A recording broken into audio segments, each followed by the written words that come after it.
Hello, everybody. We are live. We've had some tech issues. Right now, I think our commentator camera is not on, but the important thing is we've got our players seated down for our first round. I will get them started with a timer as soon as they are ready. We have Lester Smerling on the left. He's playing Mono Blue Stiflenought, I know. And he's up against Adrian Sullivan. We're not sure what he's on. Yeah, likely Stasis. That's what he was talking about. He's got his own like blue-green brew too that I really like, but I don't know if he got confident enough in it to play it. This is the Midwest Premodern Championship. Yeah. I guess we didn't introduce anyone for anyone's new. So I'm Michael Heup. I am the Cloudgoat Ranger. I'm here with Brian Kowal. He's the owner of Misty Mountain Games here in Madison, Wisconsin. That's where we're doing the Midwest Premodern Championship. But not only is this a tournament for the title, but we're actually doing a charity event. Do you want to talk a little bit about what we're doing and why we're here? This is a charity tournament for a great cause in the Madison area called Briarpatch Youth Services. It's a charity that helps disadvantaged youth in the area, mostly homeless youths. It's a great charity. We have a number of raffles going on. You go to mistymountaingames.com and you can find the Premodern Championship and buy your own raffle tickets to our great prizes. We have 5 great prizes that we're going to be giving away. I'm going to go check on the players. It seems like they're struggling with our life counter app, so I'll be right back. Okay. Well, it's a complicated technology, and these are old people. You know, this is you're seeing the grapplings of progress right in front of you.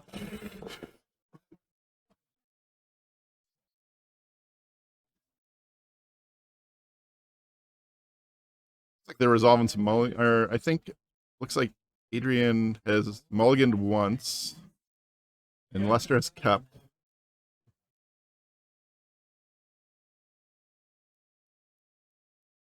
We're gonna use something our players really understand here. You'll be able to see them life totals on actual dice. Boomers indeed. All right, we're going old school. I think Adrian mulliganed again, so he might be going on to 5 here. I like it. Nothing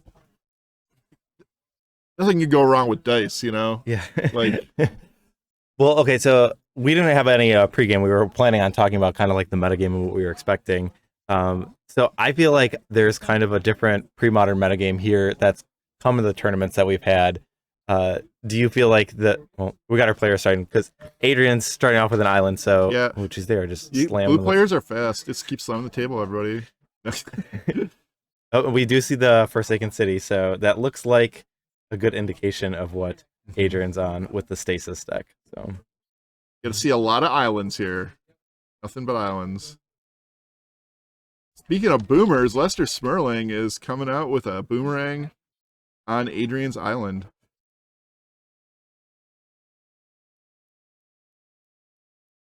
Draw. Probably set something up good here. Looks like a Phyrexian Dreadnought, which he will be stifling. So Lester's using the aggressive boomerang to cut Adrian off of his mana, and then so that he can win a counter war. Probably if he has something like Daze. Adrian's going to answer by untapping and Chain of Vaporing. So Chain of Vaporing would bounce the Dreadnought, but Lester is at the ready with a foil. He's discarding an island and that a Portent.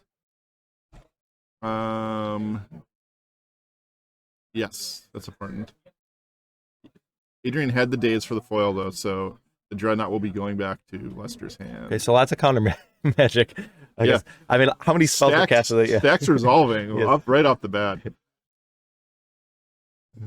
So many free counter spells in these 2 decks. So you're gonna just like the amount of mana untapped is no indication of how much action can happen here, which is the really interesting part of this match to me.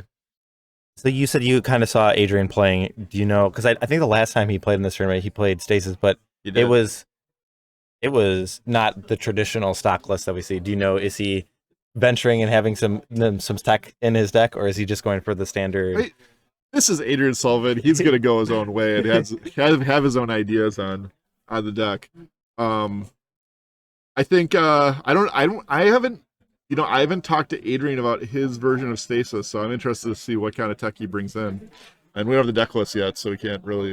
Well, I think from the last time, I think he had Ivory Towers and Spellbook, and so his kind of plan was just to pay for the Stasis and just like gain a bunch of life and just not die. And I know he's still a big fan of Spellbook and Claws of Gix. Okay, so I would expect to see those cards.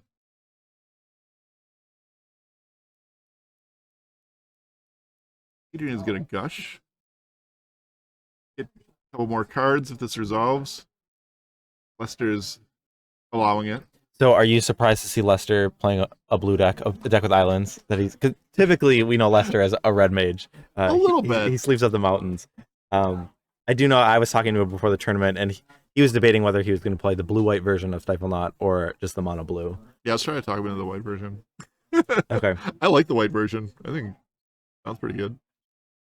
Mage just has to give you some leverage in the mirror, you know, and all right. I love Meddling Mage. I think Meddling Mage is a great card.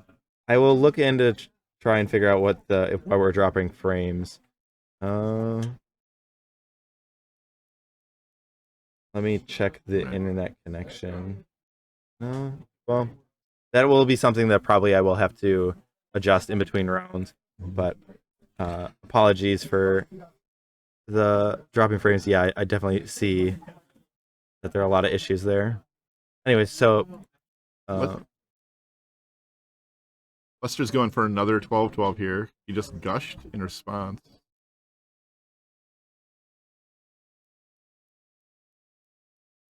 After the 12/12 resolved. And that's an interesting sequence. So like a lot of players will just Gush right away and then cast their Dreadnought. I think I think I could give Lester some credit here. I think he might have just done it that way to maybe bait something, you know.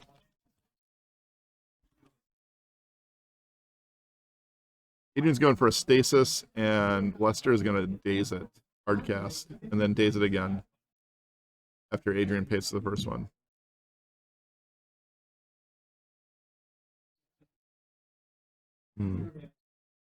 All right, so no Stasis, and that means 12/12 is going to come in and knock Adrian down to 8.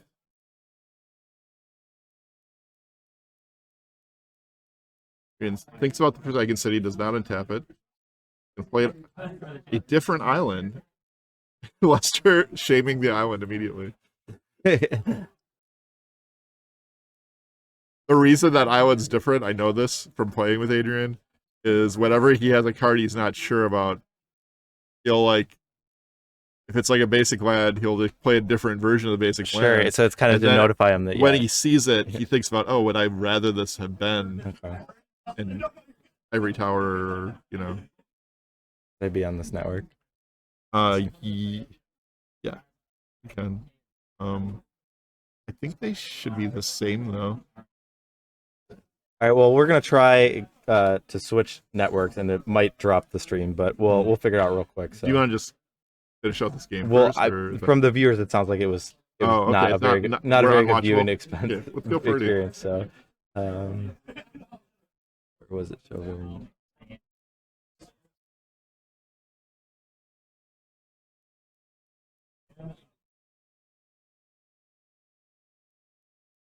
You know what the network key is? Well, don't say it. I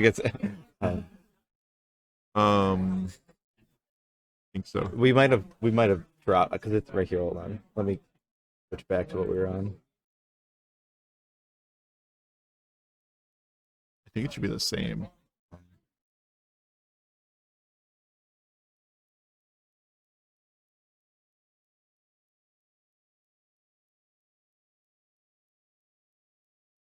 Okay, well, here. We're not on anyway now, right? Are we still live? I think we are. I just wasn't.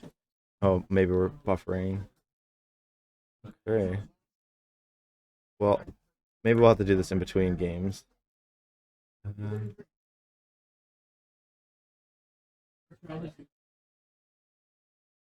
You might need to try refreshing the stream.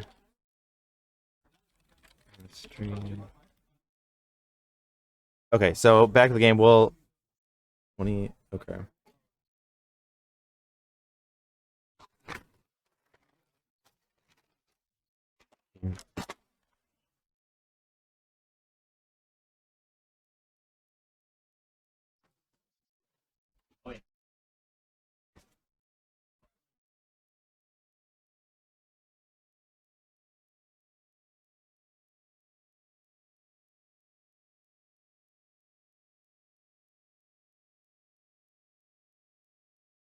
All right, so where are we at? Lester's trying to show us what he takes off impulse, and I still didn't see it.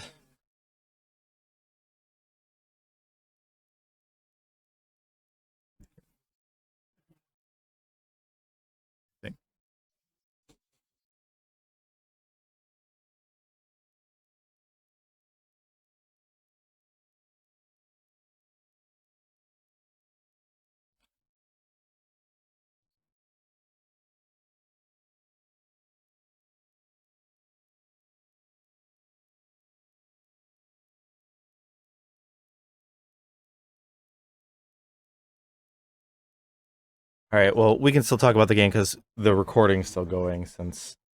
So okay, does that work? I'm still checking. Okay. Well, Adrian has, after some jockeying, has gotten Lester basically tapped out and gotten a stasis down. So that looks like what he wants happening. Gonna go back to Lester stuck on lands here. Adrian's gonna get a Gush into the mix. Most importantly, getting his islands back in his hand, but also, I mean, going through your deck isn't bad either, right?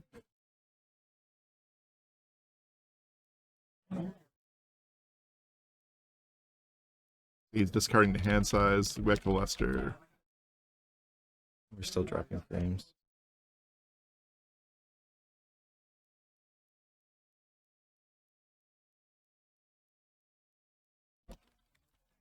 I kind of doubt it's our connection.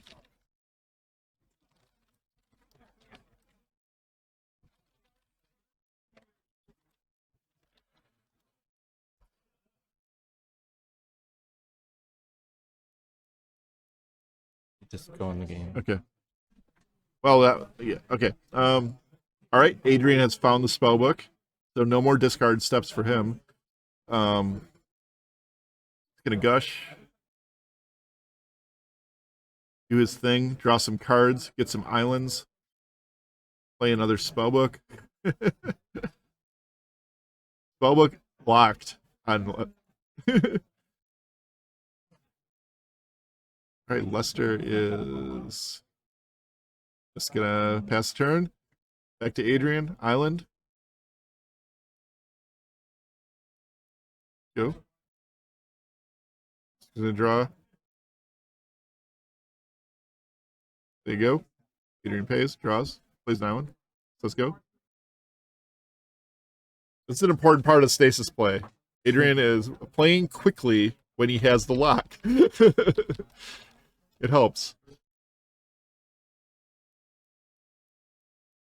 Lester's not in a place where he should really be giving up, though, either. He could. Adrian's only at 8, so if he can get that Dreadnought back out, likely he'll be able to protect it. If I'm Lester here, I'm like sitting back, playing draw spells, hopefully playing draw spells, although that's harder with the stasis situation. And hopefully getting back to that Dreadnought, back to protection for it, just saving up protection, Dreadnought, counterspells. Looks like he's going for it now. Adrian's still not really like in a huge foothold here, just having a couple mana open and has not drawn a ton of cards. But we can see Lester go for it with the Vision Charm. Adrian thwarting back. Lester gushing. Adrian allows it.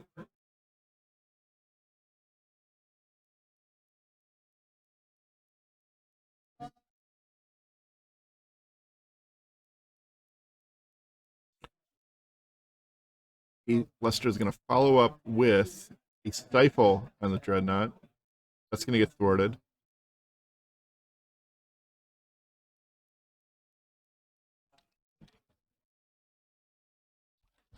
And now Lester will be stifling one more time. So 3 attempts to keep this Dreadnought alive. Adrian's pausing. We'll see if he's got an answer for this. Nothing. Okay. Or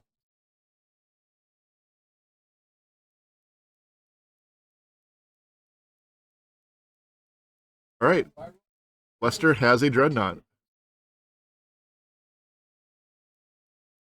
So I'm just paying attention again. So Adrian's life is at 8. Adrian is at 8. Yeah, he took 1 hit from the Dreadnought earlier. Okay. He's gonna play an island.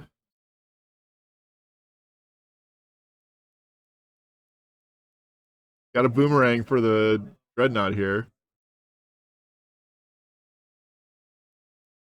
It looks like he's got a good amount of cards in his hand to protect it. Well, it's all. It's actually all islands. He lost the the war over Dreadnought. I was saying he doesn't have a Dreadnought ton is of going to mana. go back to Lester's hand again, and that was really huge for Adrian.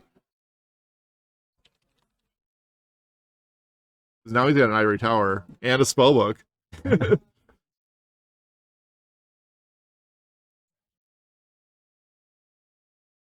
So I guess if he's at a Spellbook with Ivory Tower, he has to use a card to untap the Forsaken City.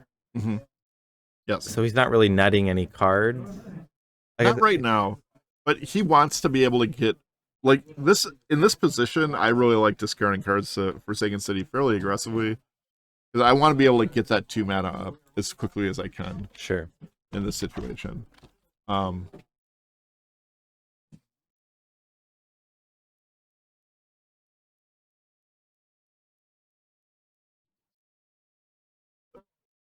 Yeah, I think you're probably going to see him paying for Stasis again.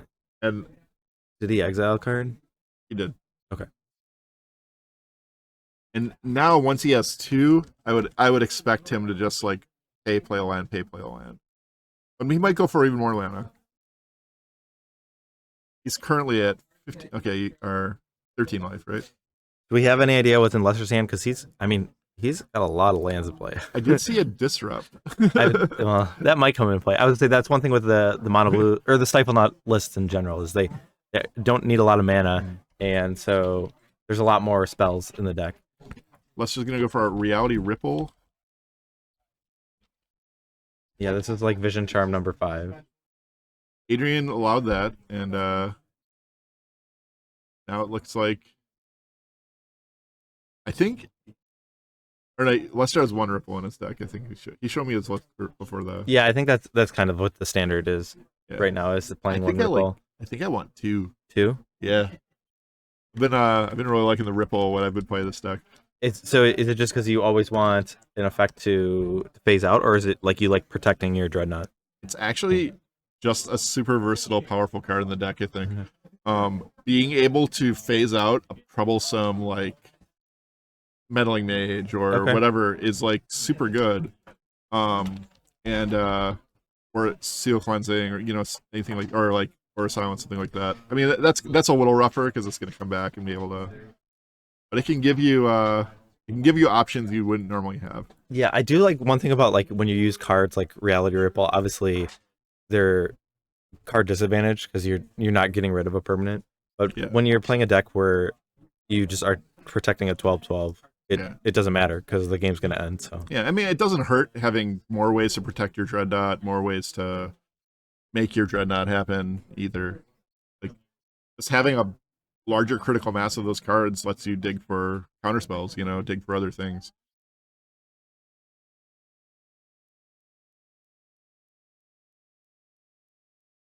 Yeah, I guess I don't see a lot of situations where I don't want to have a Ripple in my hand with this deck. You know? I always thought that more of the issue was just the lack of redundancy with the Dreadnought. That there's only 4 copies and you have to find it, and that's usually the main criticism on the mono blue version. So right. Well, they've already taken that on the chin though. Okay. There's like playing more ripples isn't gonna make you draw Dreadnought more, right? Chat was asking how many total players we had for the tournament. Do you know? I think we have 36. Okay. Might have been more though, because I think somebody didn't get put in or something. People sneaking in at the last minute. All right. Well, this Dreadnought is attacking. Gonna knock Adrian to 6. No, I think he's already at. Wait. Oh. I think Adrian gained a bunch more life. Okay. Maybe somehow. Maybe I was missing turns. I don't know. Adrian is boomerang his stasis instead of the Dreadnought. Well, I mean, I guess it's tapped out. Yeah. Well, so if it phases out, does it phase back in tapped? I don't actually know the answer to that. It does. Okay. Because it happens at the beginning of your untap step, and the way phasing works now is phasing is basically an effect where it says treat this card as if it were not in play. Okay. So it remembers everything about itself. It's actually like, I think this is like one of the best fixes on an old school ability ever. So you like that? So that's a recent rules change that like. Well, so I believe so, because like forever it was like, yeah, we're never doing phasing again. It always felt that way, you know. They just like way too complicated and goofy of an ability. Chat was saying that it doesn't even phase back in to begin with, right? Because it phases back in because of during the untap. Untap, so it's just gone. Yeah.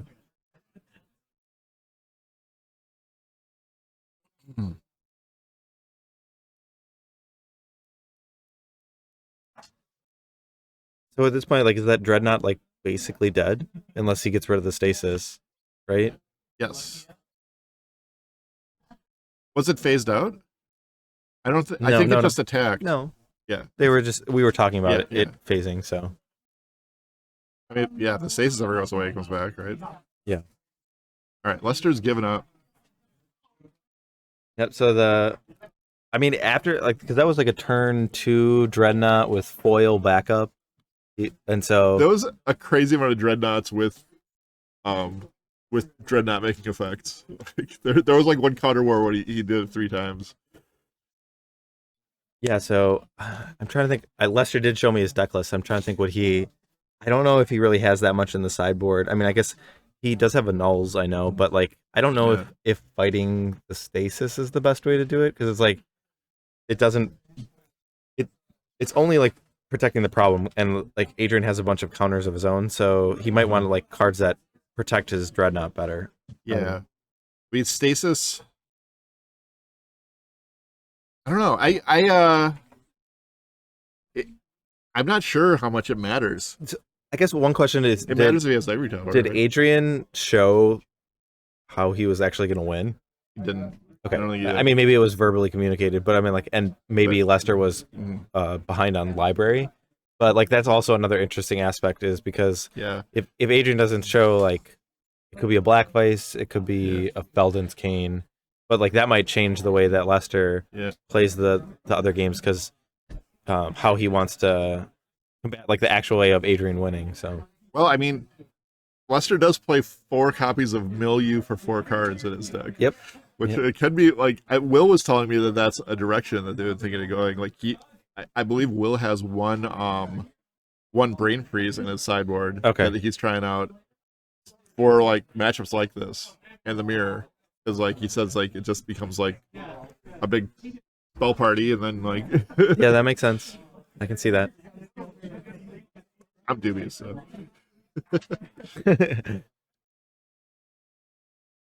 Yeah, I think it's always interesting when you talk about like how to get edges in mirror matches. It's like people were talking about that for the mono blue Stiflenought, and I know Lester has Waterfront Bouncers in his sideboard, and I think that was his nod to like, if people pick up this deck, that card seems very good, because the one thing that the mono blue deck is not that good about is like dealing with a resolved permanent.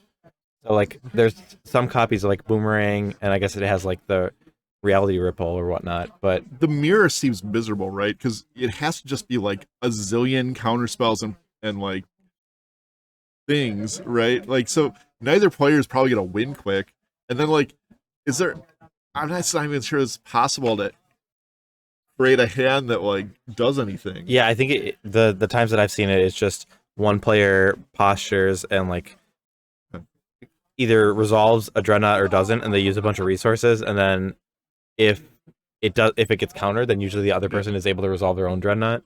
So Waterfront Bouncer is a house. I love that card in this format. I think it's like hideous underplayed.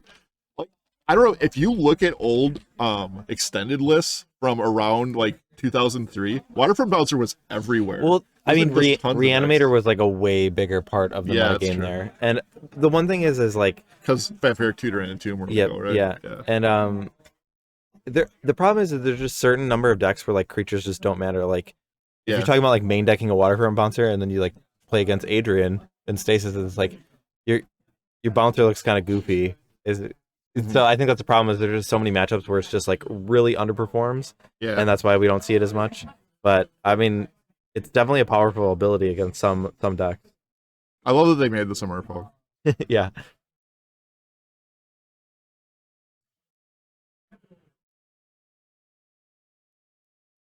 But I also love that they made all spell shapers no other crucial abilities and Acadian masks. what kind of creature? Oh, he's a spell shaper. The race of spell shapers? I don't know, like Well, I mean, is it just he just takes the form of whatever he wants? I don't know. Kind of like a no, changeling he thing. doesn't he's shaped spells though. He doesn't shape Okay. Does he look like he's studied a lot of magic? I don't know. It looks like he's used his time doing other things, like maybe like eating a lot of protein gains. and working out. Yeah.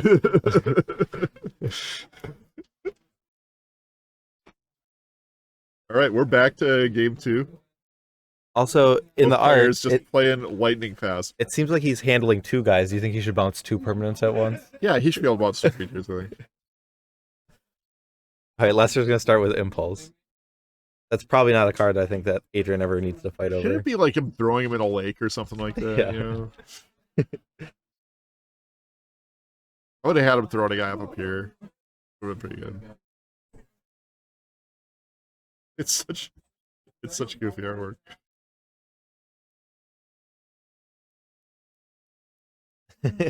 Anton versus Bouncer, who wins? I don't know. Anton Glanz. He's like one of the Swedish pre-modern guys. He does a bunch of CrossFit. So. Oh, okay. All right, we got early Dreadnought coming down, and the Vision Charm is how Lester is going to try and push it through. Adrian is ready with a Boomerang. Gonna get dazed. Similar dance to last time. Yeah, it was Chain of Vapor last time, And but Adrian just untapped and chained it. I think Stasis is pretty good against this. Oh, is this a Dreadnought deck misdirection? overall. It is a misdirection. He's gonna remove his Stroke of Genius, which is how he does win the game. Okay, we've seen a win condition. Okay. I forgot. One stroke. I think one stroke. The first Stroke of Genius in your Stasis deck is actually like quite powerful. Well, I mean, ooh. Oh, speaking of Waterfront Bouncers, this is Temporal Adept, which was another card that was just a complete classic back in the day for control mirrors.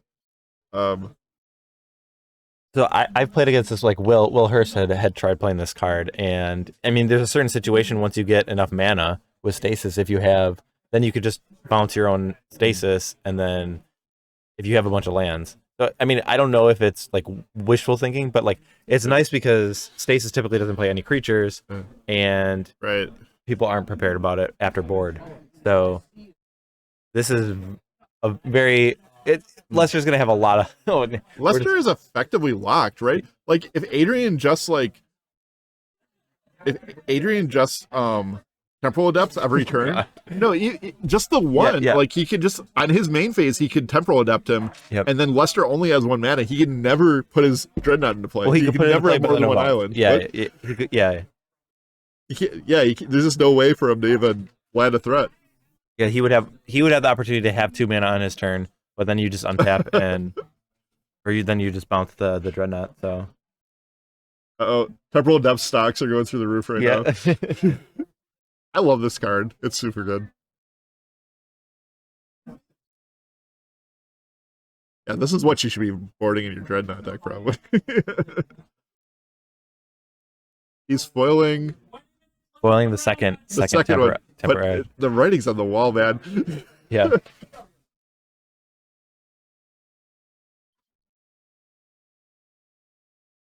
I guess Lester might have some 1-mana answer that you could like pop it back, but I'd just be main phase adapting, send the message.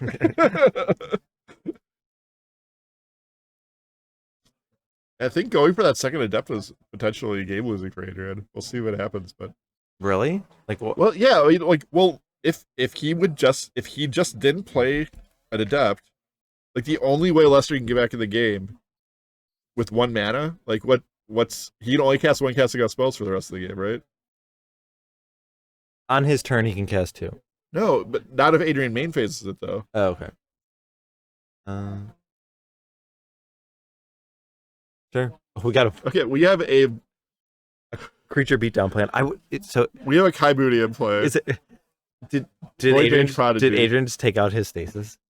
I bet he did. No, I don't. Because no, I wouldn't be surprised if he did because it's really not about that after board. Okay. And I'm not even sure that stasis saves him that often. You know, like it saves him if he That's has true. a bunch of other Yeah. good things going for him. But I would seriously consider taking stasis out after board. All right.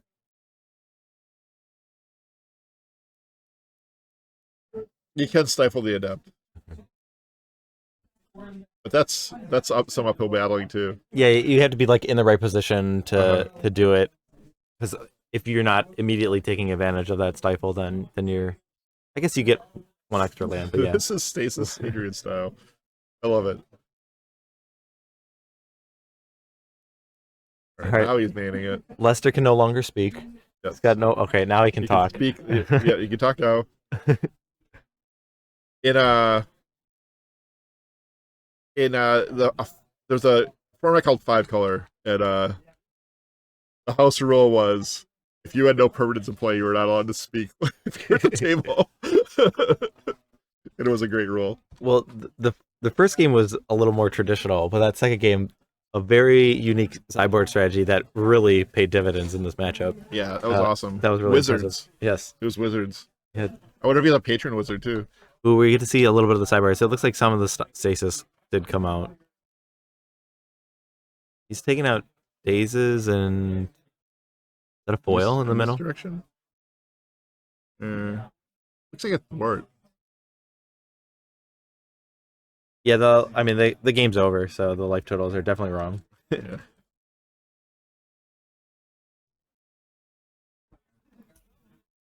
All right, well, that's a good position to be in, like if with the stasis deck, if you're able to just demolish the mono blue Stiflenought, because I feel like that's kind of what has been the metagame shift recently. Is people have just been playing this deck, and I mean it's kind of difficult to target with any particular hate because the games can end so quickly and it has so much permission.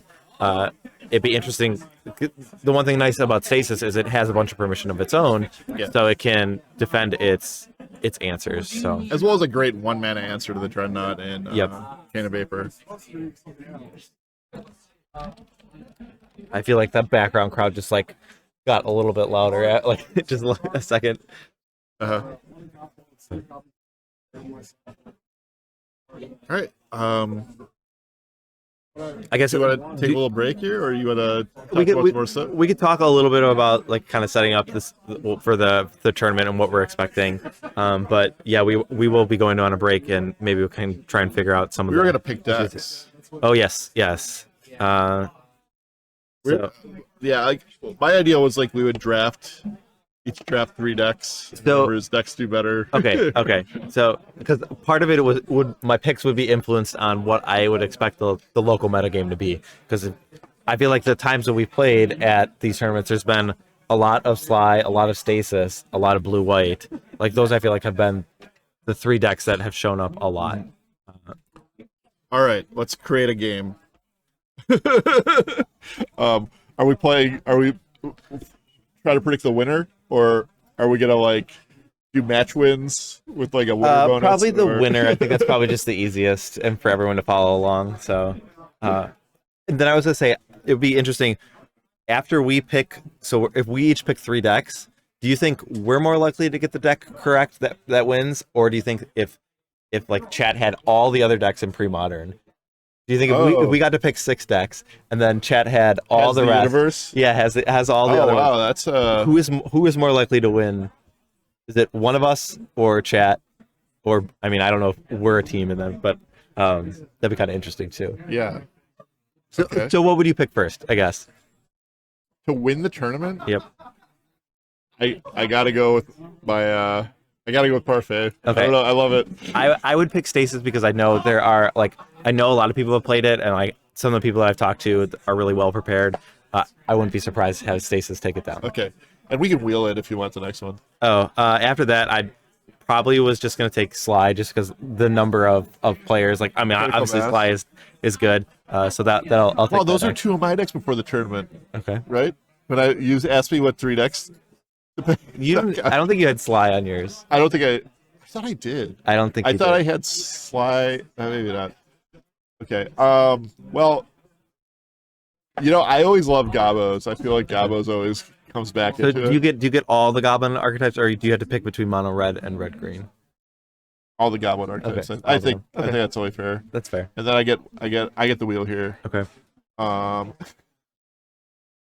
So what else? What else should we go with? I guess I will note I haven't not been on the floor to see what people are playing at all. Yeah. This was all just based on. Me neither. what I I would like expect. I don't have a huge idea of yeah, this third one is really I'll take elves. Elves. Okay. Maybe I don't even know there's an elves player in the room though. Yeah, there might not be.